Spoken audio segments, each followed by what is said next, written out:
नमस्कार, स्वदेश एजेंडा देख रहे हैं आप और मैं हूं आपके साथ राखी। मिडिल ईस्ट में फिर एक बार जारी जंग का असर भारत की अर्थव्यवस्था पर पड़ा है। बढ़ती महंगाई लोगों के लिए परेशानी का सबब बन रही है। दरअसल एडीबी ने 2026-27 के लिए भारत की जीडीपी वृद्धि दर का अनुमान 6.9% से घटाकर 6.6% कर दिया है। रिपोर्ट में पश्चिम एशिया संकट, ऊर्जा कीमतों में संभावित बढ़ोतरी और भू राजनीतिक जोखिमों को इसकी प्रमुख वजह बताया गया है। हालांकि इसके बावजूद भारत दुनिया की सबसे तेजी से बढ़ने वाली प्रमुख अर्थव्यवस्था बना रहेगा। सवाल है कि कैसे? यदि महंगाई बढ़ेगी तो लोगों की जेब पर भार आएगा। ऐसे में किस समीकरण से अर्थव्यवस्था बढ़ेगी? जीडीपी वृद्धि दर का अनुमान 6.9% से घटाकर 6.6% क्या संकेत देता है और कैसे इन परिस्थितियों से बाहर निकलेंगे भारत के लोग? विस्तार से आज इसी पर करेंगे चर्चा। उससे पहले देखिए ये रिपोर्ट।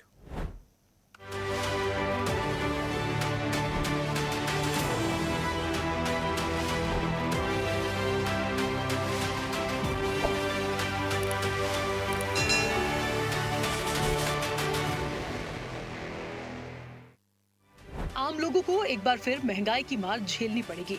एडीबी की जुलाई 2026 एशियन डेवलपमेंट आउटलुक रिपोर्ट के अनुसार ऊंची ऊर्जा कीमतों से लोगों की वास्तविक आय पर दबाव बढ़ सकता है, जिससे आर्थिक गतिविधियों की रफ्तार प्रभावित होने की आशंका है। रिपोर्ट में ये भी कहा गया है कि बढ़ते भू राजनीतिक तनाव और मौसम संबंधी चुनौतियां कृषि क्षेत्र के लिए जोखिम पैदा कर सकती हैं।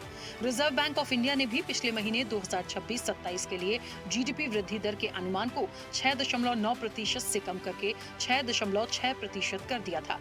ऐसे में कैसे इन सब चीजों से उबरा जाएगा, ये बड़ा सवाल है।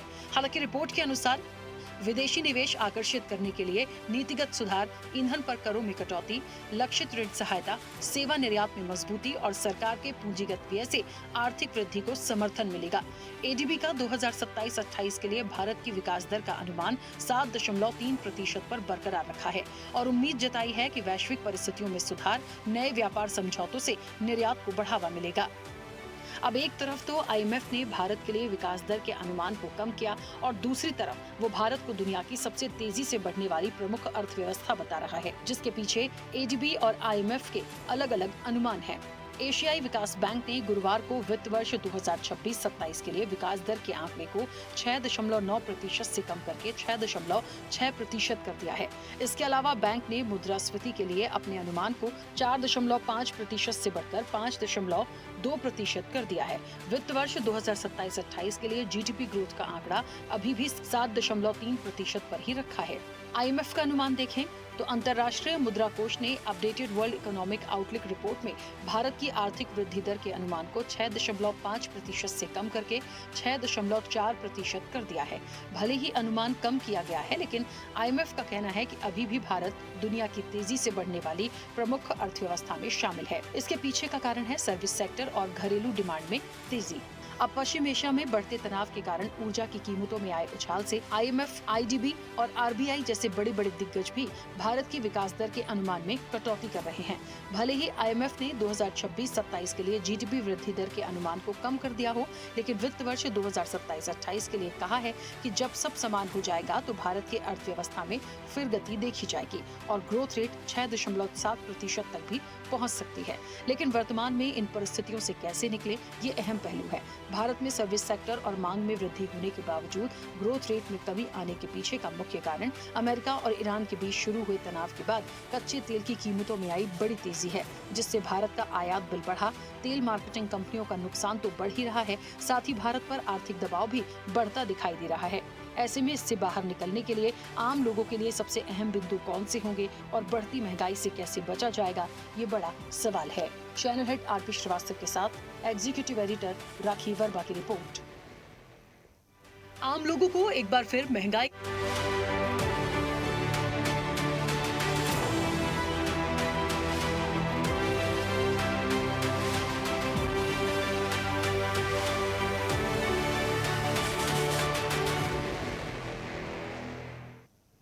चलिए, तो विकास की जो रफ्तार है वो धीमी होगी और 6.6% की जो बात हो रही है जीडीपी की, जो एक ग्रोथ रेट का अनुमान जो है वो डाउन है। और एक चीज़ और समझनी पड़ेगी कि एक तरफ तो एक अनुमान एडीबी और आईएमएफ बता रहे हैं कि 6.6 हो सकता है 6.9 से गिरकर। सवाल इस बात का है कि दूसरी तरफ ये भी एक सवाल है उसमें कि अर्थव्यवस्था जो बढ़ेगी वो भी तेजी से कैसे। लेकिन देखिए बहुत सारे फैक्टर हैं इसके पीछे जिसे समझने की बहुत ज़रूरत है। इन सब का क्या घट रहा है, क्या बढ़ रहा है, किस सेक्टर की जिम्मेदारी अहम होगी, इससे इतर एक सवाल आता है, वो आम लोगों की तरफ से आता है और वो है बढ़ती हुई महंगाई। महंगाई तो बढ़ेगी, क्या महंगाई कम हो रही है? नहीं। यदि महंगाई कम नहीं हो रही है तो कहीं ना कहीं वो बढ़ेगी, और महंगाई बढ़ेगी तो सबसे ज्यादा परेशान होंगे आम लोग। तो इस चीज को हमें समझना पड़ेगा, और इन सब चीजों के लिए कौन से वो पॉइंट्स होंगे जिन्हें बहुत ध्यान में रख के चला जाए, या उन चीजों पर काम करने की जरूरत है। चर्चा पर चलेंगे। मेहमान जोड़े हैं, सबसे पहले आपका परिचय करा दें। भारतीय जनता पार्टी का पक्ष रखेंगे अनिल गोयल। अनिल जी बहुत स्वागत चर्चा में जुड़ने के लिए। कांग्रेस का पक्ष रखेंगे डॉक्टर शिवानंद हुलियारकर। शिवानंद जी आपका भी बहुत स्वागत है। आर्थिक मामलों के जानकार हैं डॉक्टर लोकेश भारतीय। लोकेश जी आपका भी बहुत स्वागत है। मार्केट एक्सपर्ट हैं विनीत राठौर। विनीत जी आपका भी बहुत स्वागत है। और वरिष्ठ पत्रकार हैं डॉक्टर सुनील त्रिपाठी, अब से कुछ देर में हमारे साथ जुड़ेंगे, उनका भी स्वागत है।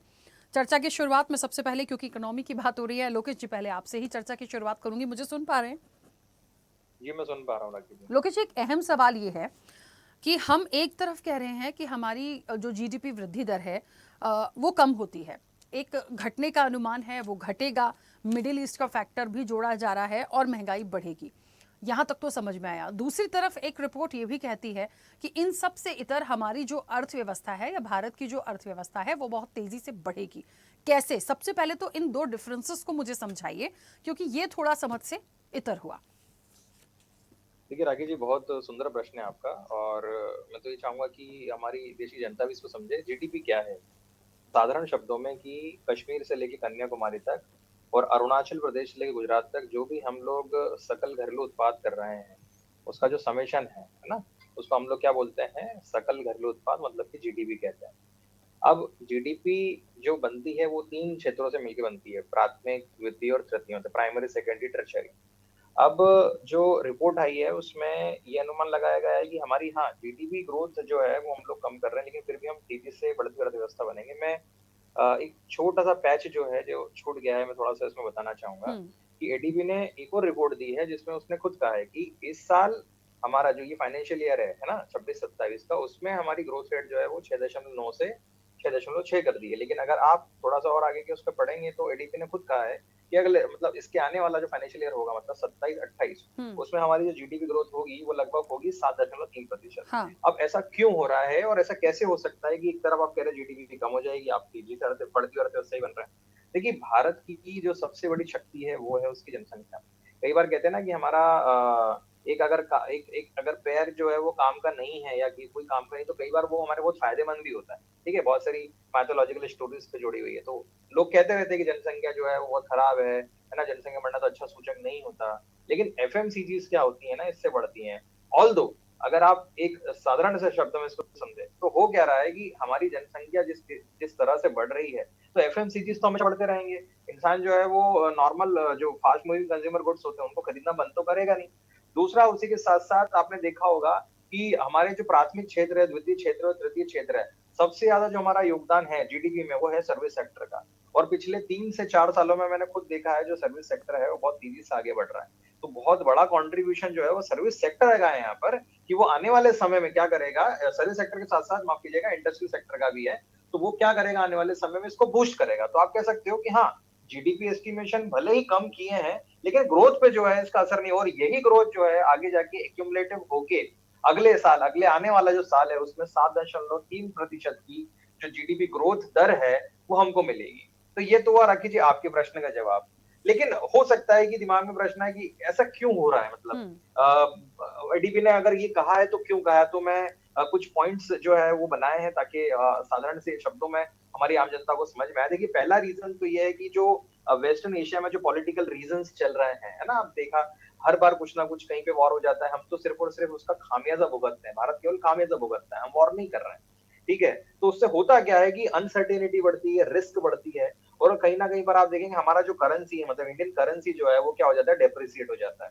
ठीक है, तो सीधा सीधा नुकसान जो है किसको हो जाता है, भारत को हो जाता है। तो नंबर एक रीजन जिसकी वजह से हमारी जो जीडीपी ग्रोथ दर है वो 6.9 से 6.6 की। नंबर दूसरा रीजन कि जब भी इस तरीके की सिचुएशंस होती हैं तो कॉजेशन है, जिसको हम बोलते हैं कॉज एंड इफेक्ट। अब कॉज एंड इफेक्ट क्या हुआ कि जब अगर अनसर्टेनिटी बढ़ी, रिस्क बढ़ी, तो होता क्या है कि हमारी जो ऊर्जा डिपेंडेंसी है हमारी, जो सबसे ज्यादा हम लोग एनर्जी के लिए डिपेंडेंट है, आपने देखा होगा एलपीजी सिलेंडर्स हो गए, इसी चैनल पे हम लोगों ने डिबेट की, आपने और हमने सबने मिलकर डिबेट की। उसके अलावा आप देखेंगे पेट्रोलियम जो क्राइसिस चले, ठीक है, तो हमारी डिपेंडेंसी बहुत ज्यादा है। तो अब होता क्या है कि इसका सीधा असर आम लोगों की जेब पे पड़ता है, और जब आम लोगों की जेब पर पड़ता है तो इससे क्या होता है, इंसान की रियल इनकम जो है वो कम हो जाती है, जिसको हम वास्तविक आय बोलते हैं। अब वास्तविक आय क्या है कि वास्तविक आय उस आय को कहा जाता है जब मान लीजिए मैं 50,000 रुपए कमा रहा हूँ या 60,000 रुपए कमा रहा हूँ, ठीक है, और अगर मेरे मेरे इनकम से अगर आप एक्सपेंडिचर निकाल दें और उसमें मैं इन्फ्लेशन को नहीं जोड़ूं, ठीक है, तो उससे जो निकल के आती है चीज उसको हम लोग क्या बोलते हैं, वास्तविक आय बोलते हैं, और इसको हमेशा बेस ईयर से लिया जाता है। सरकार बेस ईयर चेंज करती रहती है।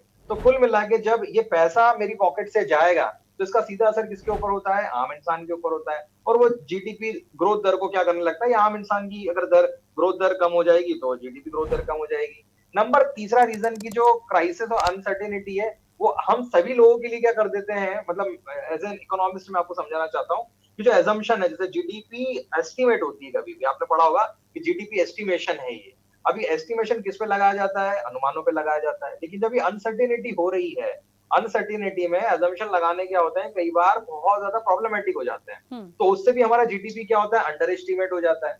और चौथा रीजन हम सभी को समझना चाहिए कि जो इस बार क्लाइमेट चेंज है, मानसून चेंज है, हम सभी लोग फील कर सकते हैं इस चीज को। मैंने एक रिपोर्ट पढ़ी थी हाल ही में, उसमें ये लिखा हुआ था कि इस बार एक्सटेंसिव अल्नीनो होने वाला है। अब एक्सटेंसिव अल्नीनो का मतलब ये है कि एक जगह जो है वो बाढ़ आएगी, एक जगह जो सूखाग्रस्त होगा, और कुछ स्थानों पे तो पानी नहीं गिरेगा, ठीक है। तो होगा क्या, इससे जो एग्रीकल्चर प्रोड्यूस है, एग्रीकल्चर प्रोड्यूस कम होगी, और कहीं ना कहीं पर फिर से हमारा प्राथमिक क्षेत्र कमजोर होगा। प्राथमिक क्षेत्र कमजोर हुआ तो वो सेकेंडरी सेक्टर को प्रभावित करेगा, और इससे हमारा टर्शियरी सेक्टर जो है वो प्रभावित होगा। इस वजह से आप कह सकते हो हमारी जो जीडीपी ग्रोथ दर है वो 6.9 से, अनुमान है 6.6 तक रह सकती है, और यही अनुमान जो है एडीबी ने लगाया। लेकिन मैं फिर से याद दिलाना चाहूंगा कि इसी एडीबी ने आने वाले अगला जो फाइनेंशियल होगा, मतलब 2027-28, उसके लिए जीडीपी ग्रोथ दर 7.3% रखी है। और अगली बार आप जब मौका देंगे मुझे तो मैं समझाने की कोशिश करूंगा हम क्या कर सकते हैं। बिल्कुल, जल्दी से वापस आऊंगी। विनीत जी, मुझे सुन पा रहे हैं? जी राखी जी। हाँ विनीत जी, क्योंकि आप मार्केट एक्सपर्ट हैं, मैं बस एक मूल चर्चा जो आज है ना इकोनॉमी को लेके, देखिए हम इस चीज़ के लिए बिल्कुल चिंतित हो कि भारत की अर्थव्यवस्था बढ़ रही है तो बहुत अच्छी है, घट रही है तो हमें चिंता करनी चाहिए, हम भारत के लोग हैं, लेकिन हमें आम लोगों के नज़रिए से भी समझने की ज़रूरत है। मार्केट में यदि अप एंड डाउन्स होंगे, चाहे मैं शेयर मार्केट की भी बात कर लूँ, वो भी लोगों से कनेक्ट होता है। दूसरी चीज़, आम लोगों की बात करूँ, बढ़ती महंगाई का जो एक फैक्टर है, तो ये जो रिपोर्ट्स आई हैं जिसके लिए सभी एक अनुमान डाउनफॉल की तरफ दिखा रहे हैं और आने वाले समय में अच्छा दिखा रहे हैं, तो इसका सबसे बड़ा फैक्टर तो मिडिल ईस्ट हुआ, जहां से ये चीज़ें शुरू हुई, और वहां की जो जंग है वो लगातार चल रही है, दूर दूर तक हम कुछ नहीं देख पा रहे हैं। तो चाहे क्रूड से रिलेटेड हो, चाहे खाने पीने की सामान से रिलेटेड चीज़ें हों, आने वाले समय में ये हमको किस तरीके से हम इन सब चीज़ों से उभरें, या एक लाइन में मैं पूछना चाहूँ कि इस महंगाई से आम लोग कैसे बचें, ये एक बड़ा बेहद अहम सवाल है। देखिए राखी जी, अभी किस टाइप, जैसे अभी हम लोग ऑलमोस्ट एक ऐसे फेज के अंदर चल रहे हैं जहाँ पे हमारे पास में ऑलरेडी इन्फ्लेशन बढ़ चुका है। अगर आप देखेंगे तो सिलेंडर्स जो आप एक नॉर्मल वेंडर के पास में देखेंगे, जो भी कुछ छोटा मोटा चाय का ठेला लगा रहा है, कुछ भी लगा रहा है, उनको ब्लैक के अंदर मिल रहा है, क्योंकि 25 दिन की वेटिंग पीरियड चल रहा है वहाँ पे, कि आप एक सिलेंडर बुक करोगे, उसके 25 दिन के बाद में ही आप दूसरा सिलेंडर बुक कर सकते हो। और उसके लिए जहां वो पहले 950 1000 रुपए का भी एक सिलेंडर आता है, वो उनको 2200 रुपए 2500 रुपए में ब्लैक में मिल रहा है, कि जो और लोग ब्लैक कर रहे हैं इस टाइम पे। तो ये वाली सारी चीजों को भी लेके महंगाई दर बहुत ज्यादा बढ़ती जा रही है, और इन सारी चीजों की वजह से अब ये जो लेवल है ना ऑलमोस्ट हमारे पास में आ चुका है। अब एक्चुअली देखा जाए तो इसको ग्राउंड के ऊपर उतरने में और लोगों के पॉकेट्स के ऊपर आने में अभी धीरे धीरे करके इम्पैक्ट पड़ना शुरू होगा इसका। अभी इतनी जल्दी इम्पैक्ट नहीं पड़ा, क्योंकि अभी तक जो लोगों के पास में सेविंग्स थी तो बोले चलो ठीक है, थोड़े टाइम के लिए हम लोग अभी 1 महीने से हमारे क्रूड पेट्रोल के प्राइसेस बढ़े हैं, 1-1.5 महीने से वो 102 रुपए हैं, 10 रुपए के करीब बढ़ा वहां पे 10-11 रुपए, तो वो 10-11 रुपए जो है वो अभी डाइजेस्ट हो रहा है। लेकिन अभी क्रूड के प्राइस वापस डाउन हो चुके हैं, 22-23% के करीब डाउन हो चुके हैं, लेकिन हमारे पास में उसको अभी तक डिस्काउंट नहीं किया गवर्नमेंट ने। और उन सारी चीजों का भी इम्पैक्ट जो आने वाले टाइम के अंदर है, अब जैसे ये सारी चीजें हो रही हैं, अब कोई प्राइसिंग कम करने के लिए तैयार नहीं है, इसके बाद में कोई प्राइस कम नहीं करेगा। धीरे धीरे करके जो ये है ये एक स्टैंडर्ड बन जाएगा और इस स्टैंडर्ड की हम लोगों को आदत पड़ जाएगी कि हाँ, हमें इसी के ऊपर ही अपनी स्पेंडिंग्स मिलती हैं और यहीं मिलता है। बाद में उनके जो जो लोग ये कर रहे हैं, अगर बाद में कल को उनको थोड़ा कम मिलने लगेगा पैसा और वो पैसा अभी थोड़े से कम मार्जिन पे काम कर रहे हैं, लेकिन बाद में उनका जो वो स्कोप है ना, वो बढ़ जाएगा वहाँ पे और उस स्कोप बढ़ने की वज़ह से उनकी इनकम बढ़ जाएगी आगे जाके।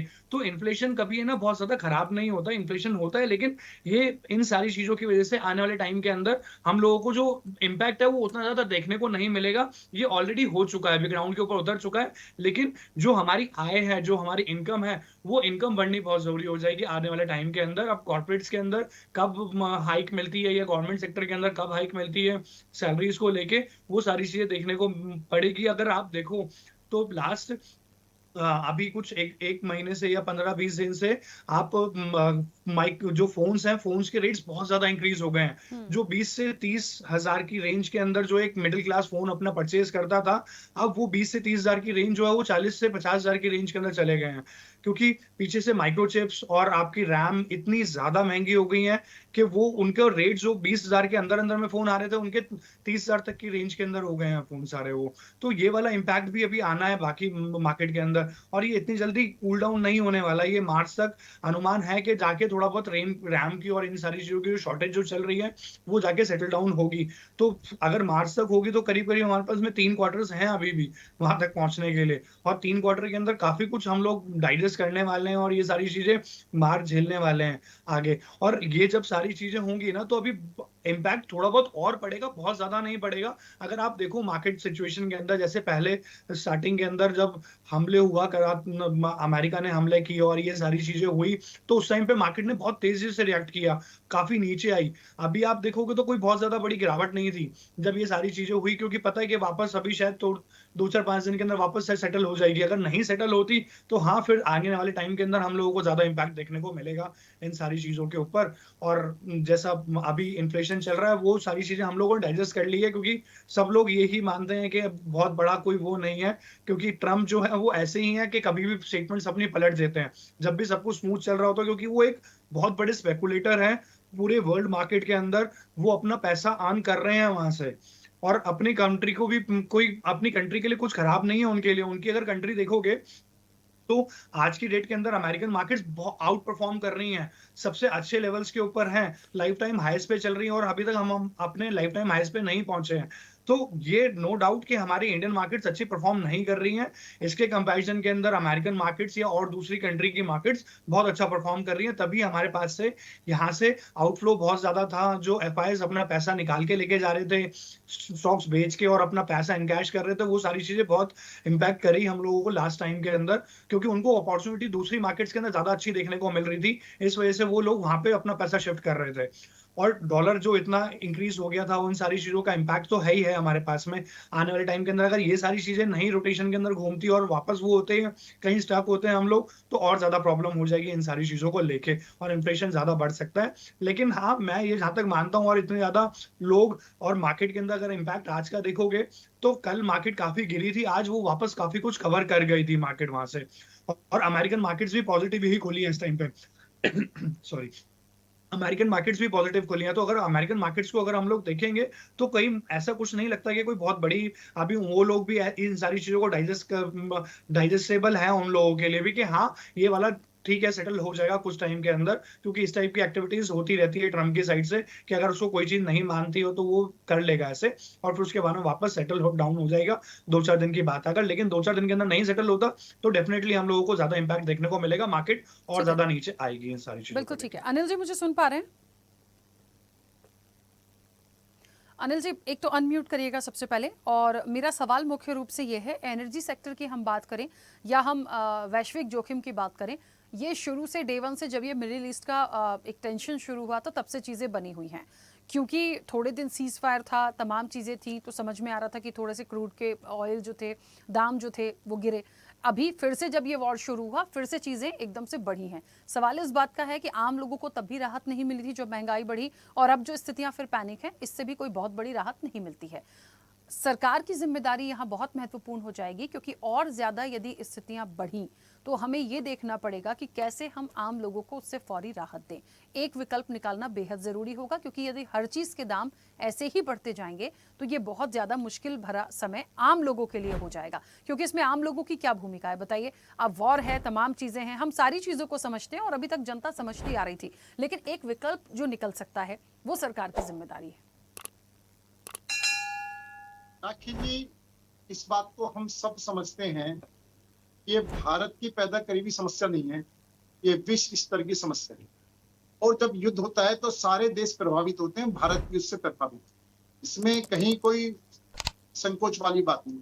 लेकिन उस सबके बावजूद अगर हम तुलनात्मक देखें तो और देशों के मुकाबले पर हमारे देश की महंगाई ज्यादा नहीं बढ़ी है, और देशों के मुकाबले पर हमारी जीडीपी अपने से आगे बढ़ रही है, अगर हम तुलनात्मक देखें।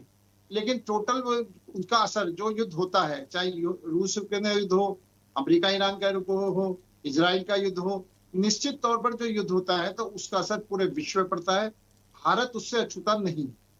लेकिन एक बात, आप आम जनता की जो बात करी है वो आपने बहुत महत्वपूर्ण बात करी।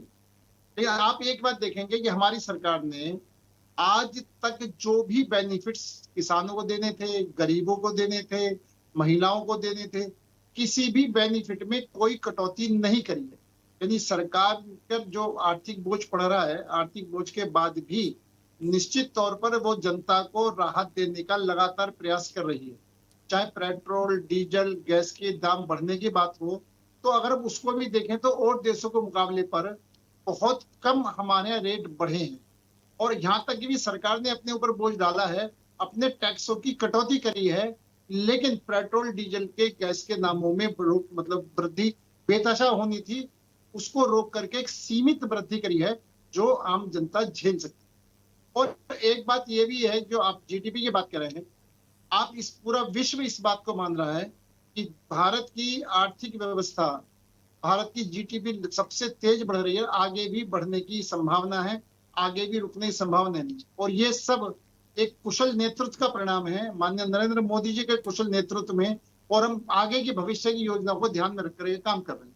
जैसे ऊर्जा का मामला कहा, तो सोलर को ला करके पूरे हिंदुस्तान में सोलर ऊर्जा बना करके हम निश्चित तौर पर कहीं ना कहीं पेट्रोल की कटौती भी कर रहे हैं, कहीं ना कहीं बिजली के विषय में भी हम आगे बढ़ रहे हैं। चाहे सीएनजी का मामला हो, चाहे अपने जो ईबीस के इंथॉल का मामला हो, जो भी मामले, हर मामले पर पूरी तरीके से सरकार लगी हुई है।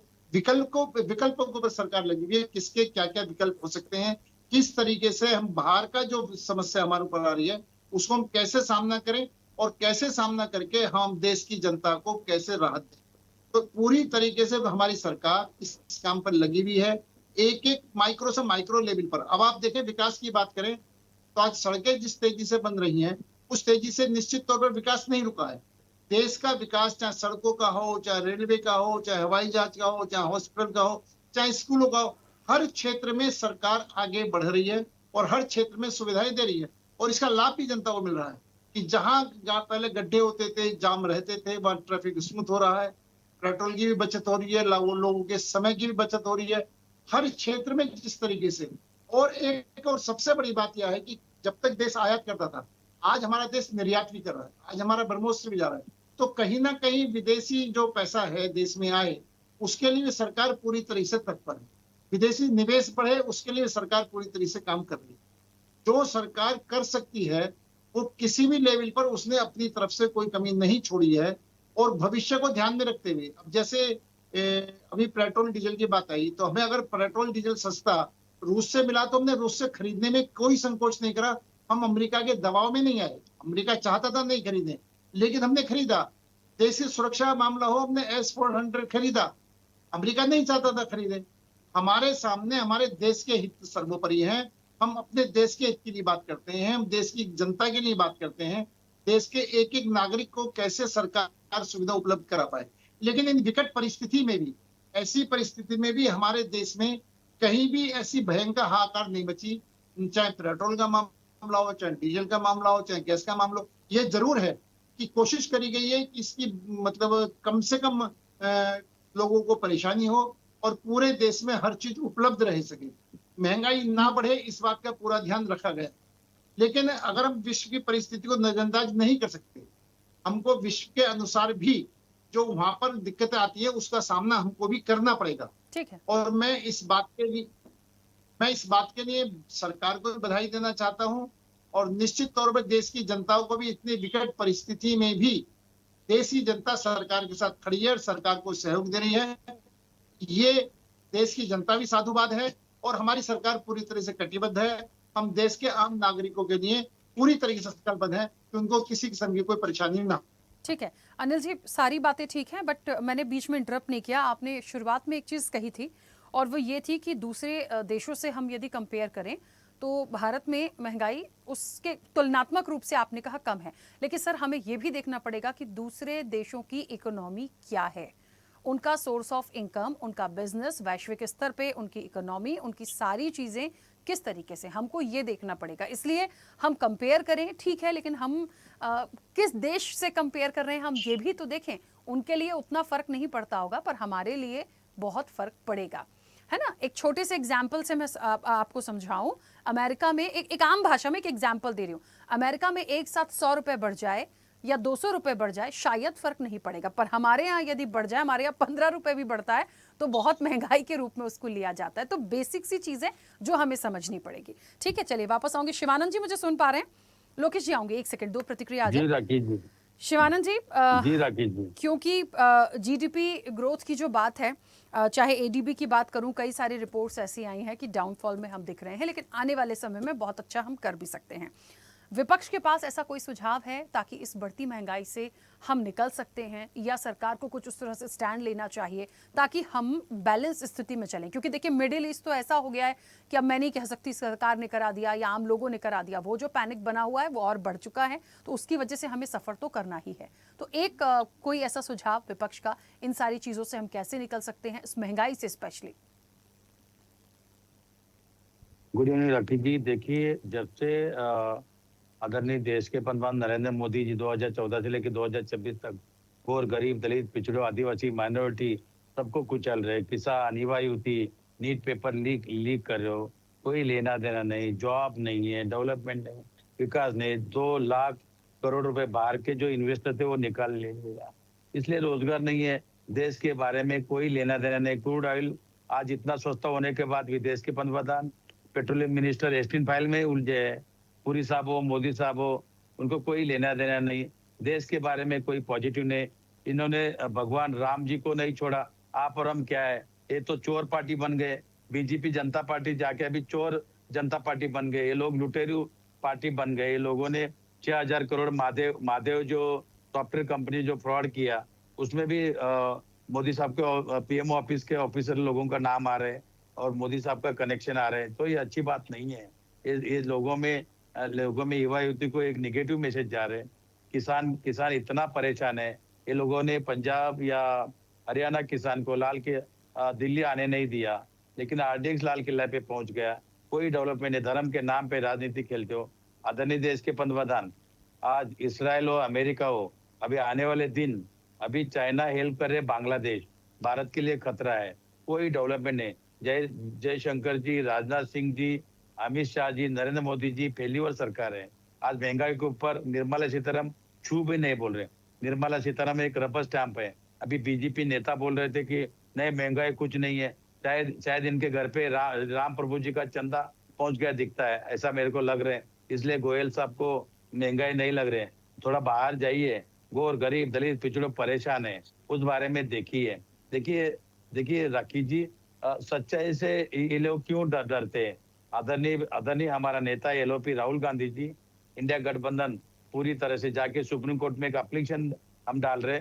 सरकार को हम उसके ठिकाना पे लाने के लिए पूरी तरह से प्रयास करेंगे, महंगाई कम करने की प्रयास करेंगे।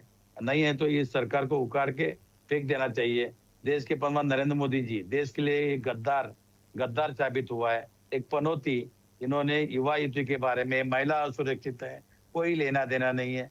अभी गोयल जी यहाँ बैठ के बोल रहे हैं कोई फर्क नहीं पड़ता है। अरे साहब, शर्म आना चाहिए। नेशनल चैनल पे बैठ के झूठ बोल रहे हो। गरीब लोग कितना परेशान है। आप लोग CBI, ED, income tax, blackmailing करना, लोगों को डराना धमकाना बस कीजिए, हो गया।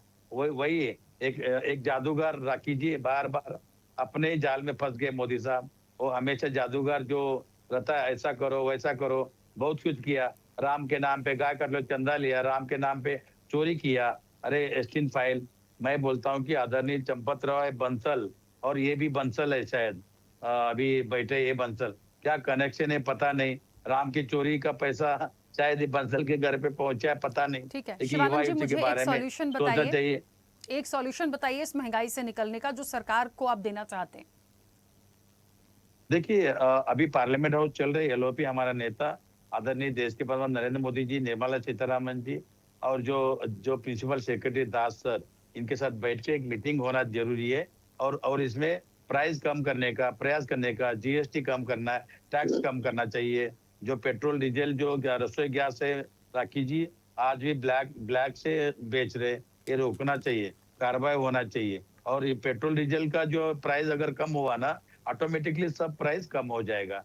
उस बारे में हम दबाव लेके आएंगे, प्रेशर बनाएंगे। देश के प्रधान नरेंद्र मोदी जी को साथ हम बातचीत करके हम निर्णय लेंगे। लगे अगर ऐसे ही हो गया, आने वाले दिन बहुत विकट परिस्थिति जाने वाले, कोविड जैसा परिस्थिति आ रहे हैं। मैं 100% लिख के देता हूँ, ये लोग छुपा रहे हैं, करनी और कतनी अलग है। बीजेपी जुमला सरकार पब्लिक में झूठ बता रहे हैं। देखिए हम एक ही रिक्वेस्ट करना चाहते हैं, देश के प्रधान निर्मला सीतारामन जी, आदरणीय पंतप्रधान नरेंद्र मोदी जी, जयशंकर जी, राजनाथ सिंह जी, नितिन गडकरी जी, इतना पैसा खाया खड्डे में, पूरा देश खड्डे में चला गया। ये लोग इतना बड़े मायने में भ्रष्टाचार किया, बड़े बड़े कचेरी बनाया। मेरे को ये नहीं लग रहा ये लोग अयोध्या में गुजरात कॉलोनी बनाया, या वहां के लोग आज भी पलायन हो रहे हैं। मुंबई में आज भी लोग आ रहे हैं, डेवलपमेंट नहीं, रोजगार नहीं। अरे ऐसा बीजेपी नेता को पूछना चाहता हूँ, देश के प्रधान नरेंद्र मोदी 2014 लेके 2026 तक कौन सा युवा युवती के बारे में अच्छा काम किया, कौन ठीक सा है महंगाई शिवानंद कम जी, किया, ठीक है। कितना कितना किसान के ऊपर अन्याय हुआ। देखिए राखी जी, कितना भी ये लोग पोगंडा कीजिए, क्रूड ऑयल प्राइस कम हुआ है तो देश के प्रधान नरेंद्र मोदी जी प्राइस कम करना चाहिए। वापस पेट्रोल डीजल इंक्रीज भी कम हुआ हुआ सर। जी, इसलिए पूरी तरह से प्राइस का सब जगह प्राइस कम हो सकता है। लेकिन 3 बार ये लोग बढ़ाया, लेकिन कम कम क्यों नहीं कर रहे पता नहीं। बांग्लादेश में देखिए क्या आज भी 26 रुपीज को मिल रहे, पाकिस्तान में भी 32 रुपीज को मिल रहे। इंडिया में महंगा क्यों है? देश के बारे में मोदी साहब, राजनाथ सिंह, पुरी साहब कोई लेना देना नहीं। देश आज के डेट में पूरा हिल गया है। अंदर से जो न्यूज आया है, पूरा भूचाल और भूकंप हो रहे हैं। और ये लोग यहाँ बैठ के नेशनल चैनल पे लोग सिर्फ झूठ झूठ फैला रहे, झूठ बातें कर रही है। गोयल जी सच्चाई बताइए, ये बंसल जी का जो चंपत राय का पैसा तो गोयल जी के घर पे तो नहीं आया। सीबीआई इंक्वायरी हमारा सरकार आने के बाद सीबीआई ईडी मैं भेजूंगा नोटिस, इंक्वायरी ठीक है करूंगा। शिवानंद जी, ठीक है, किसी को रोकूंगी, जल्दी से बचना नहीं वापस देंगे। आऊंगी। ठीक है अनिल जी, एक जी। सेकंड रुकिएगा, सुनील जी की प्रतिक्रिया आ जाए फिर मैं वापस से समय दूंगी सभी को। जी राकेश जी। सुनील जी देखिए, जी जो भी बड़ी रिपोर्ट्स आई हैं, चाहे हम आरबीआई की पहले की बात कर लें, चाहे हम एडीबी की बात कर लें, वर्ल्ड इकोनॉमी में यदि हम भारत को देखें और यदि फिलहाल जो मिडिल ईस्ट में जो कुछ भी चल रहा है उसके चलते वर्तमान में जो स्थिति जी। है वो 6.9 से 6.6 पर हम हैं या चले जाएंगे, ये एक अनुमान है। आने वाले समय में लेकिन हम बहुत अच्छा ग्रो भी करेंगे कंटिन्यूसली। इसके लिए एक फैक्टर अभी लोकेश जी ने बताया था, सर्विस सेक्टर हमारा बहुत मजबूत है और हम उसके दम पर बहुत सारी चीज़ें करते हैं। सवाल इस बात का है कि सर्विस सेक्टर हो, इंडस्ट्रियल हो, सारी चीज़ें मुझे समझ में आ रही है, लेकिन आम भाषा में हम महंगाई को लेकर बात कर रहे थे। ये बात बिल्कुल सही है कि जब कोई एकदम से पैनिक हुआ या चीज़ें बिगड़ी, तो अब हमें ये नहीं देखना है कि कोई भी चीज़ कब ठीक हो जाएगी। हमें ये देखना है कि इसी स्थिति में हम कैसे चीज़ों को अब और बढ़ने ना दें। और ये हमें पता है कि महंगाई फिर बढ़ेगी, क्योंकि जी। इसके पहले जो पेट्रोल डीजल हुआ या बाकी चीज़ें हुई, उनके दाम देखिए किस तरीके से बढ़े। जितने तेजी से दाम बढ़ रहे हैं, एक व्यक्ति की सैलरी तो नहीं बढ़ रही है, हमें ये भी देखना पड़ेगा वो कैसे चीज़ों को मैनेज करे। एक वरिष्ठ पत्रकार होने के नाते आप इस महंगाई के दंगल जी। से कैसे लोगों को बाहर निकालने का एक विकल्प देखते हैं और होना चाहिए? देखिए राकेश जी, अभी आपने सबसे अच्छी बात कही, मुझे बहुत अच्छा लगा कि और देशों की तुलना अगर अपने लोगों से हम करते तो हमारे वहां 15 रुपया बहुत है। अगर हाथी की तुलना हम चूहे से करें कि हाथी 1 कुंटल बोझ लाद लेगा, चूहा 50 किलो नहीं लाद पाएगा। बिल्कुल सही। मैं बार बार कहता हूं कि हमारे देश सामने सबसे बड़ी समस्या बढ़ती हुई जनसंख्या है। पॉपुलेशन कंट्रोल नहीं होगा तो हम कैसे आगे बढ़ पाएंगे? ये जब जनसंख्या नियंत्रण की बात आती है तो विपक्ष उसमें भी जाके धर्म देखता है। आपको भी साथ आना चाहिए। घटता पानी, बढ़ती जनसंख्या, ये वास्तव में देश के लिए राकेश जी बहुत बड़ा खतरा है। अभी शिवानंद जी ने कहा कि दलित पिछड़ों, अरे क्या अगड़ों को वहां गरीबी नहीं है? गरीबी कोई घर देख जात देख नहीं आती शिवानंद जी। मैं देख रहा हूं कि मजदूरी में ब्राह्मण क्षत्रिय अगड़े भी हमको दिखाई पड़ते हैं, और मैं कहिए मैं वीडियो भेज दूं आपको। इसलिए देश की समस्याओं, किसान क्या जाति में आता है क्या? किसान सब क्या है ना? अभी आपने कहा ना कि पिछड़े दलित शोषित, अरे भाई गरीबी कोई जात धर्म देख नहीं आती, यहाँ राजनीति नहीं है। गरीबी किसी को भी आ सकती है। ठीक है शिवानंद जी, अपने समय पे बोलिएगा, अभी उनको अपनी बात रख लेने अमित दीजिए। शाह, अलीबाबा चालीचौर पार्टी सर क्या डेवलपमेंट अरे, किया 2014 राकेश जी, शिवानंद जी इनको भी देखिए, याद दिलाना उनका चाह रहा अपना था। मत है, पहले आप पूरी लोगों बात ने को लोक सुनिए संख्या- फिर आप इंटरप्ट कीजिए। अलीबाबा 40 चोर गाते गाते आप लोग इस स्थिति देश पहुंचा दिए। मैं तो चाहता हूँ शिवानंद जी, विपक्ष आप मेरी मजबूत हो बात को राकेश जी। सुन पा रहे हैं? मैं आपसे कह रही हूँ रुक मैं जाइए, उधर नहीं जाना उनको चाह रहा अपनी था। बात रख लेने दीजिए। आप बहुत जो गंभीर भी मुद्दा है आपत्ति शिवानंद है जी। अपने समय में इसमें बोलिएगा प्लीज। अलीबाबा 40 चोर नहीं जो आप लोग लड़के आते हो, ये गंभीर मुद्दा देश के लिए, आपके लिए, हमारे लिए और हमारे दर्शकों के लिए है। अपने विचार वो रखिए कि संकट से देश को कैसे उबारा जाए। राकेश जी, मेरे विचार। पॉपुलेशन क्या आज ही है क्या? आज ये पॉपुलेशन, महंगाई, क्रूड ऑयल अब कम मैं उस पर जाना नहीं चाह रहा था मान्यवर। कम होना चाहिए। गरीबों इंदिरा के जी ने बारे में किसकी, सब्सिडी नहीं इंदिरा जी ने दीजिए, पॉपुलेशन कंट्रोल उनको किसके करना साथ माफ किया था कीजिए। बताइए हमको। नरेंद्र आप मोदी झूठ आप नहीं बोल बताइए रहे। मान्यवर ना अडानी कि अंबानी किस कोई तरह बना के लिए सकते किया हैं। था शिवानंद जी, पॉपुलेशन कंट्रोल। शिवानंद जी, मैं मैं रिक्वेस्ट इसलिए कर रही हूँ याद प्लीज था। आप लोग ऐसे बात करेंगे तो देखिए महत्वपूर्ण जो हम एक कंक्लूजन निकालेंगे वो नहीं निकल पाएगा। धर्म के नाम एक एक पे करके राजनीति बोलिए, चल मैंने रही है। कहा भी आपसे मैं सुनील समय जी, दूंगी, रुक सच्चाई जाइए। बोलिए। पॉपुलेशन की बात नहीं होना फिर चाहिए। सर आप क्रूड ऑयल की बात कीजिए, पेट्रोल शिवानंद जी, करना शिवानंद जी नहीं चाहिए। सुन पा रहे हैं क्या आप नहीं होना मुझे? चाहिए। नहीं किसान बताइए राकेश कोई जी, जात होता है नेशनल क्या? चैनल पे प्रवक्ता कह रहे हैं कि पॉपुलेशन में बात नहीं होना चाहिए। हम जनसंख्या बढ़ाते चले जाएंगे, संसाधन हमारे पास नहीं होंगे तो क्या करेंगे और हम? हम कौन है? मोदी साहब का पॉलिसी क्या है? शिवानंद जी, आपको मेरी अरे भाई, आवाज पहुंच रही है? शिवानंद मैं जी, शायद आपके आपको बीच 10 में बार बोल रहा बोल हूँ, चुकी हूँ, इसको रुक मत जाइए। तो आप बोल लीजिए, मैं चुप पैसा रहता खाना हूँ। है, भ्रष्टाचार करना है। हो गया शिवानंद राकेश जी को जी? चुप कराइए। जेपी नड्डा जी का काम क्या है? शिवानंद जी, कौन आप सा ऐसे पॉलिसी इग्नोर किया नहीं कर बताइए? सकते। मेरा ऑडियो आपको पहुंच रहा है, म्यूट कर राकेश दीजिए। जी इनको म्यूट Enough, करो, enough। डॉक्टर साहब को म्यूट करो। सुनील जी बोलिए। नहीं, हु आर यू? देखिए राकेश जी, आज समस्याएं बहुत देश के सामने हैं। कल पे झूठ नहीं होना चाहिए। अरे हरिश्चंद्र राहुल जी हैं, मैं बिना देखा कभी। शिवानंद जी, मैं जाना नहीं चाहता उस तरफ, इसलिए कि देखिए आज बहुत गंभीर मुद्दा राकेश जी ने रखा है। इस मुद्दे को सीरियसली लिए बात कीजिए। हम मैं डरने अरे की बात नहीं है। सीरियसली तो आप बात करते, राहुल जी बात बहुत करते, respect मैं जाऊंगा करता तो फिर शाम हो सुनील जाएगी। जी, मुझे सुनील जी, मुझे एक करना, सेकंड मुझे मैं रुकिएगा। कहना चाह रहा सुनील जी, हूँ। एक सेकंड जमीन रुकिएगा, हिल रुकिएगा। जाएगा। शिवानंद जी, मुझे सुन पा रहे हैं आप? जी राकेश जी, सर, मैंने आपसे कम से कम 10 से 12 बार रिक्वेस्ट किया कि प्लीज रुक जाइए, उनको बोलने दीजिए, बाद में अपनी आपत्ति दर्ज कराना। आप सुन क्यों नहीं रहे हैं? राकेश जी सुनिए, मैं सुनूंगा। मैं सुनील जी का अगर रिस्पेक्ट सुनते हो तो तुम्हें आवाज पूरा देश सुनता आप होता सुन राकेश नहीं जी। रहे ना सर, मैं बोल तो रही हूँ, जो भी आपत्ति है बाद में बोलिए। शुद्ध ये लोग हिंदी में, रामचंद्र हिंदी चोर भाषा में पार्टी मैं है। बात कर रही हूँ सर, समझिए ना। बीजेपी चोर पार्टी बन सर, गए। अच्छा नहीं लगता। गुंडा पार्टी बन गए। भ्रष्ट एक तड़ी पर आप गुंडा कैसी बात कर रहे हो? होम मिनिस्टर बना के बिठाया आप लोगों ने। सुनते नरेंद्र मोदी राकेश जी, इनको चुप कराइए। आज बहुत गंभीर मुद्दा रखा है आपने। इज्जत कर रहे हैं, आपके डॉक्टर मान के सम्मान कर रहे आपका हैं। आप कोई इस लायक भी कोई नहीं हो। संबंध नहीं है। आप आप इज्जत चपमत राय करने की लायक नहीं हो। म्यूट लाइन में करिए बैठे सर, अरे हो। साहब, अगर ये लायक बीजेपी को होते भी प्रॉपर बात तरीके सुनते से हुए म्यूट तो करिए। देश के लोग तो आज इनका हालात ये होता। सुनील जी बोलिए, म्यूट करिए इनको प्लीज। सुनील जी बोलिए। राखी जी, हाँ राखी जी, सर, ऑन एयर म्यूट है, आप बोलिए। अनिल जी प्लीज, बस अनिल जी, बस। राखी राखी जी, राखी जी, थोड़ा सा हमको टाइम दे दीजिएगा। हाँ, बोलिए बोलिए राखी सर। जी, देखिए राखी जी, हम सबसे मजबूत समझते हैं कि एग्रीकल्चर सेक्टर हमारा अगर इतना मजबूत न होता, भारत का प्रधान देश कहा जाता है।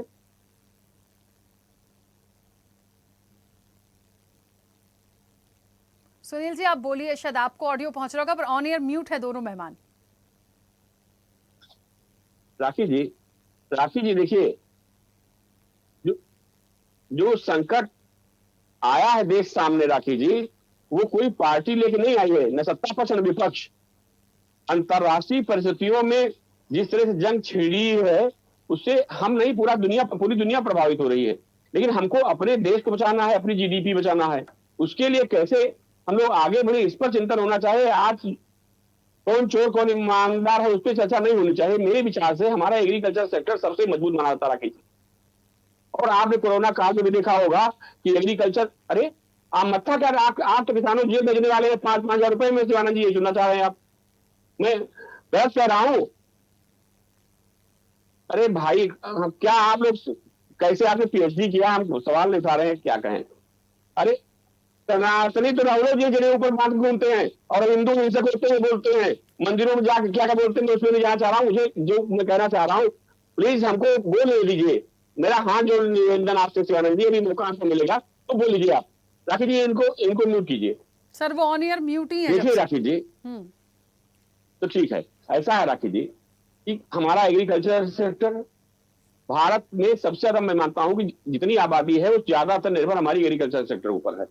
एग्रीकल्चर सेक्टर अगर हमारा मजबूत हो जाएगा तो देखिए अभी इथेनॉल को लेकर के बहुत चर्चा हो रही है। इथेनॉल से भी हम कहीं ना कहीं जो दूसरे देशों पर हमारा देश निर्भर है एनर्जी सेक्टर में, हम कहीं ना कहीं उसमें कुछ फायदा उठा सकते हैं। तो अब जरूरत है कि हमको उन चीजों की स्वतः बनाने की, आत्मनिर्भर होने की, जो हम देशों पर निर्भर है। आप देखिए खाद को लेकर पूरे देश में हाहाकार बचा हुआ। उत्तर प्रदेश में देख रहा हूँ किसान परेशान है, यूरिया मिल ले रही, डीएपी मिल ले रही है। अगर हमारा एग्रीकल्चर सेक्टर कमजोर हो जाएगा राखी जी, तो जीडीपी भी उसका प्रभाव पड़ेगा, देश पर भी उसका असर पड़ेगा।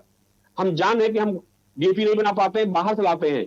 तो अब हमको कुछ ऐसी चीजें सोचनी पड़ेगी कि हम पड़ोसियों पर निर्भर न रहें। अगर कहीं कहीं कोई संकट ऐसा देश सामने आता है तो हमारे किसान, हमारे नौजवान, हमारे हमारे हमारे वैज्ञानिक अपने बल पे जीना सीखे, ज्यादा अच्छा होगा। क्योंकि एनर्जी सेक्टर में सरकार प्रयास भी कर रही है। देखिए सोलर पैनल भी लगाए जा रहे हैं गांवों में। मैं देख रहा हूं कि एग्रीकल्चर सेक्टर में भी व्यवस्था की गई है, पवन चक्की है, आहिस्ते जो पानी व्यवस्था हो रही है वो भी हो रही है। लेकिन अभी हमारे लिए इतने संसाधन पर्याप्त नहीं है। और अगर इसी तरह से क्रूड ऑयल की समस्या बनी रही राखी जी, तो आपने भी देखा होगा जब कभी डीजल पेट्रोल बढ़ता है तो हमारे खाद्य सामग्री के रेट भी बढ़ जाते हैं। लेकिन मैं अफसोस आप कहना चाह रहा हूं कि जब रेट गिरता है डीजल पेट्रोल का, तो न ट्रांसपोर्ट कम करता है, न परिवहन विभाग कम करता है। जो पैसा बढ़ गया, घटा हो बता दीजिए, वो किराया कम भी आज तक किसी सरकार में घटाया गया तो बता दीजिए।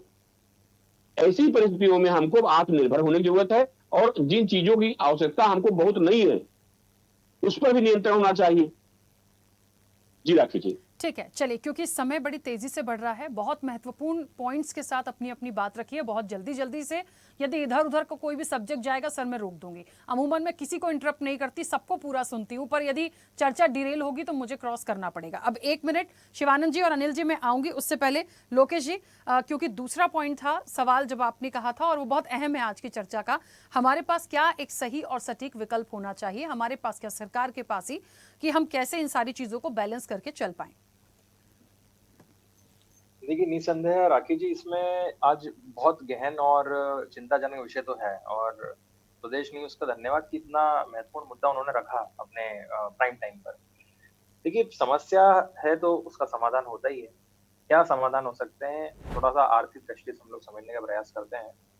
देखिए किसी भी देश के अंदर कभी भी मैं कहूंगा, है ना, संसाधन कभी पर्याप्त नहीं हो सकते। ये तो ह्यूमन टेंडेंसी है। ठीक है, एक बढ़ता है तो उसकी उसकी मांग पूरी होती है और फिर हम दूसरे पे चले आते हैं। तो संसाधन कभी पर्याप्त नहीं हो सकते, चाहे जनसंख्या कम हो जाए या ज्यादा हो जाए।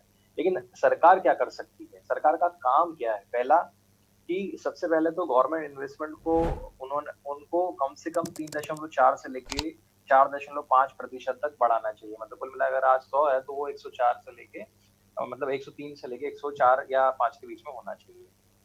दूसरा कि फाइनेंशियल रिस्क जो है वो हमको थोड़ी सी ज्यादा लेनी पड़ेगी, उधार हमारे बढ़ेंगे। हो सकता है कि पैनलिस्ट के दिमाग में आए कि पहले ही हम कर्जे में डूबे हुए हैं और कर्जा लेंगे तो उससे हमारी स्थिति अच्छी तो नहीं होगी सर।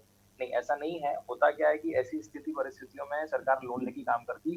हम नहीं कर रहे हैं ऐसा, बाकी देश भी करते हैं। और मैं बाकी कंपैरिजन पे जाना नहीं चाहूंगा, लेकिन हाँ, हमारे जीडीपी साइज के अकॉर्डिंग हम लोग क्या कर सकते हैं, फाइनेंशियल लोन ले सकते हैं। उसके अलावा सरकार अपने लेवल पर क्या करे, जो ऋण जो दिए जाते हैं उसके अंदर सहायता दे। सरकार सब्सिडी दे सकती है।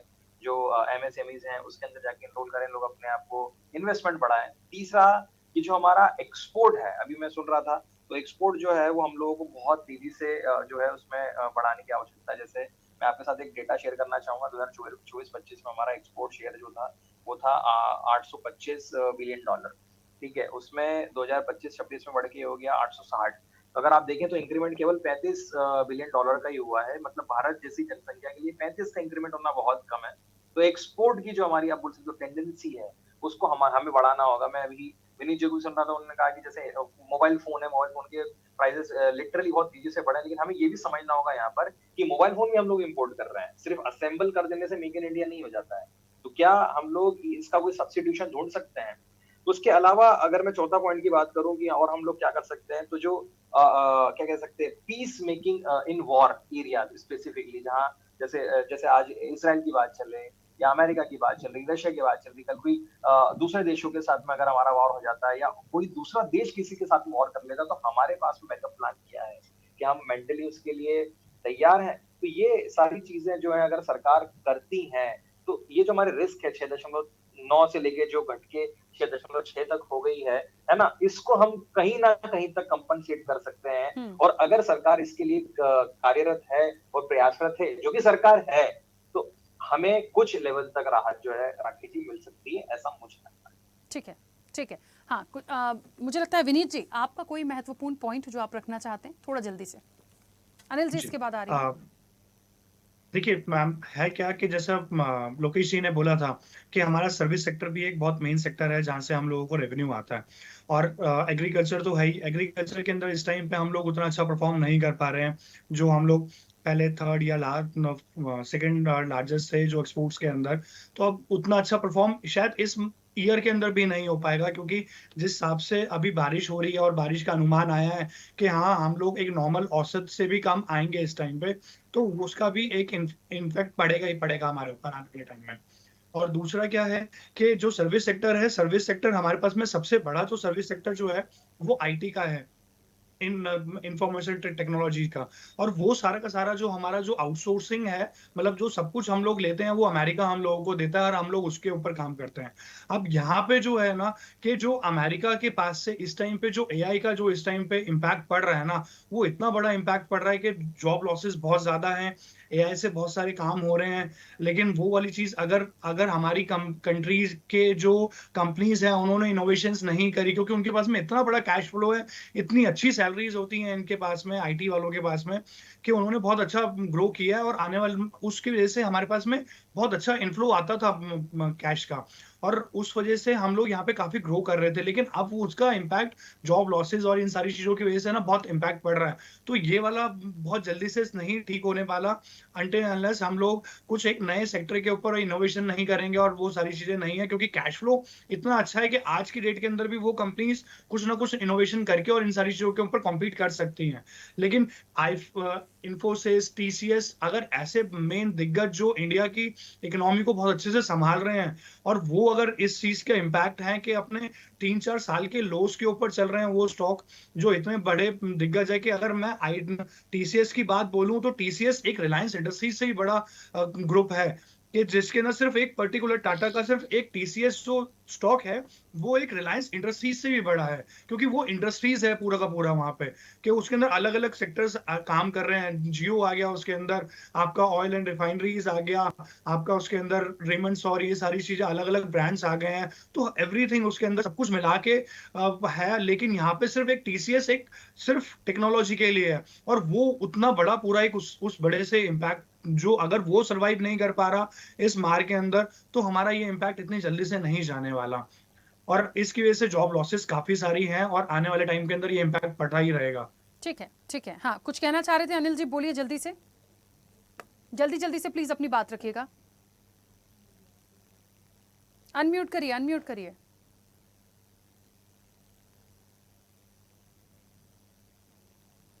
राखी जी आवाज हाँ, अभी आपकी आवाज आ रही है।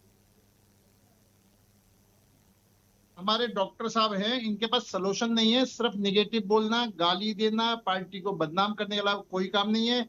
ये उस पार्टी के कार्यकर्ता है जो पार्टी भ्रष्टाचार के आरोप में जनता ने इनको स्वीकार करके नीचे उतार दिया। आज तक जनता इनको स्वीकार नहीं कर रही है, और हो सकता है उस भ्रष्टाचार पैसे इनके पास आया हो, इनके पास बंदरबाट में आता होगा। हमारी पार्टी के अंदर आप प्लीज सुन लो, आप सुन लो, हमारी पार्टी के अंदर ऐसा नहीं होता कि कहीं कोई हेरा फेरी करते हो, चोरी करते हो, बेईमानी करते हो, भ्रष्टाचार करते हो और आपस में बंदरबांट करते हो। आपको अपने ग्राउंड में झांको, आप अपने तरह की बात करते हो। जिस वजह से जनता ने आपको स्वीकार ही नहीं करा। आपको जमानत पर बाहर हो, आपको भ्रष्टाचार के मामले में जमानत पर बाहर हो, आपसे ज्यादा भ्रष्टाचारी हो नहीं सकता। आप लोगों ने पूरे देश को बदनाम करके डाला हुआ है। और मैं बड़ा स्पष्ट हूँ कि इतना सब होने के बाद, अरे आप तो जनेऊ पर डालते हो। आप कह दो, अरे हम तो सीना ठोक के कहते हैं, आप कह दो राम जन्मभूमि का समर्थन कर दो, आप कृष्ण जन्मभूमि का समर्थन कर दो, आप विश्वनाथ जी काशी जी का समर्थन कर दो। ठीक है, प्लीज आपको प्लीज सिर्फ वोट इकोनॉमी बैंक पे की जरूरत है, आइए, सिर्फ प्रभु वोट श्री बैंक, राम को सिर्फ छोड़ वोट बैंक। दीजिए, मुस्लिम अर्थव्यवस्था वोट की से बात बाहर करने में कर कोई दीजिए दम नहीं प्लीज तुम्हारा। अभी। आज इन सब आप सबसे बड़े चोर महाचोर हो।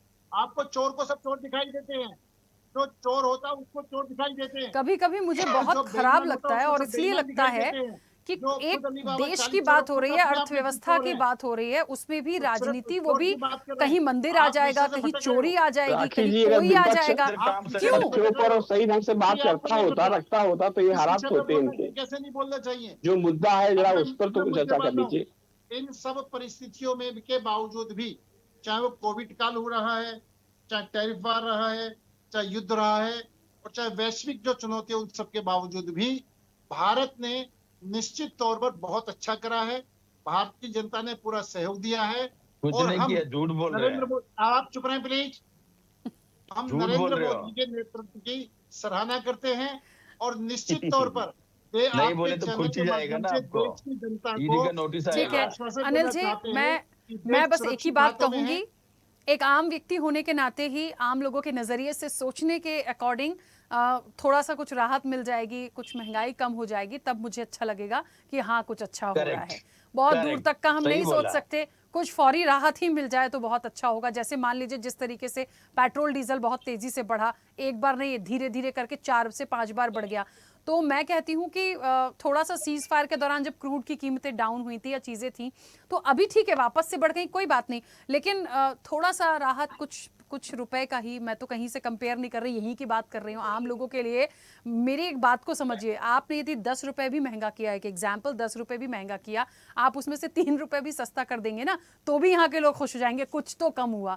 लेकिन वो भी नहीं है, कुछ नहीं मिला। और अब लोगों को लग रहा है कि वो 10 रुपए से हम 3 रुपए पे तो कभी नहीं, हम 3 रुपए सस्ता करके हम 7 रुपए पे भी नहीं आएंगे, बल्कि हम 10 से कहीं 15 ना पहुंच जाएं, वरना और लेने के देने पड़ रहे हैं। बहुत आम भाषा में मैं बात करती हूँ ताकि लोगों तक समझ में आए। ठीक है शिवानंद जी बोलिए, और जल्दी से, कुछ उल्टा सीधा मत बोलिएगा प्लीज।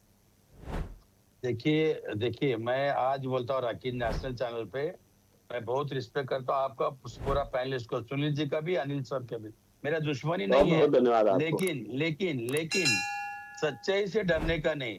जो गलती मोदी साहब किया, नाम नरेंद्र काम सरेंडर, किया तो किया, महंगाई कम कीजिए सिलेंडर करते हो गुरुजी। आप, आज सिलेंडर जोड़ आप रहे, करते हो, गरीबों चीन के को पास गरीबों को जाकर बचाइए, घुटने टेकते हो, गरीब लोग MOU पर सुसाइड साइन कर रहे करते हैं। हो। हम विदेशों हाथ के जोड़ रहे हैं एजेंट राखी बने जी रहे हो तुम। नेशनल चैनल आप पे, विदेशों के मोदी एजेंट सर, बने रहे निर्मला हो। सीतारमन जी, आप लोगों को नरेंद्र मोदी पॉलिसी ने सिलेंडर नहीं थोड़ा करा, बनाइए, सीतारमण अपोजिशन ने को आपको साथ में इनकम टैक्स में लीजिए, छूट दी है, सबको विश्वास में आम जनता को लीजिए। राहत दी है। अरे भाई गरीबों को आप मुद्दे बचाइए। की बात करो, आप लोगों ने मुद्दों की भ्रष्टाचार बात करो, के नाम पे मुद्दों पे आओ। महंगाई कैसे कम करे, आपने सरकार इस पर चर्चा मुद्दों पे कीजिए। करो। क्रूड ऑयल कम आप होने के मुद्दों बाद पर बहस करो, पेट्रोल बिना डीजल मुद्दों की भटको प्राइस मत ना, कम डॉक्टर कीजिए ना साहब सर भटको गुरुजी। मत ना। विपक्ष के पास अभी एक ही आपसे पॉइंट मेरा है कि दुश्मन इस्तीफा थोड़ी दे है। दे सब लोग तो अपने आप कम हो जाएगा। पता नहीं कैसे हो जाएगा, मुझे लगता है पूरा पूरा पार्टी यदि इस्तीफा दे दे तो कम हो जाएगा। तो क्या इस्तीफा दे देने से वहां वॉर रुक जाएगी? नहीं समझ रहे हैं ना। मैं कहती हूँ विपक्ष का अधिकार है, आप खूब बोलिए सत्ता पक्ष को, लेकिन ऐसे विषय पे तो पॉइंट वाइज बात करिए सर।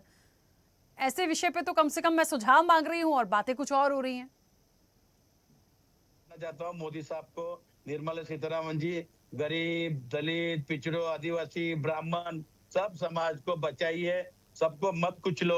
अरे सर सब थोड़ा समाज प्राइस को कम छोड़ दीजिए कीजिए। शिवानंद जी, पूरे भारत के लोगों को महंगाई से राहत दिलाइए, उसमें सब पूरा आ जाएंगे। हिंदुस्तान इतनी सी लाइन और है, सिर्फ बंसल पता नहीं का कहाँ ही चले जा रहे अनिल जी हैं। का ही खैर मत चलिए, बचाइए। क्योंकि समय की त्रिपाठी सीमा और है, मेरे मुझे को भी फिलहाल चर्चा को बचाइए। रोकना पड़ेगा। आप कोई सभी हम का बहुत बचेंगे। शुक्रिया इस चर्चा में आप जुड़ने के लिए। त्रिपाठी जी देखिए बचे तो हम एक ही बात है और बार बार वो निकल कर आती है, क्योंकि विपक्ष के पास तो शायद जाति वाइज या धर्म वाइज बात करने के लिए बहुत चीजें होती हैं, लेकिन इस देश में हर वर्ग, हर जाति धर्म के लोग हैं, और महंगाई एक ऐसा फैक्टर है जो किसी जात पात को देखकर नहीं है। वो महंगाई होती है, वो बढ़ेगी तो उससे सबको नुकसान होना है, सब लोगों की जेब पर भार आएगा।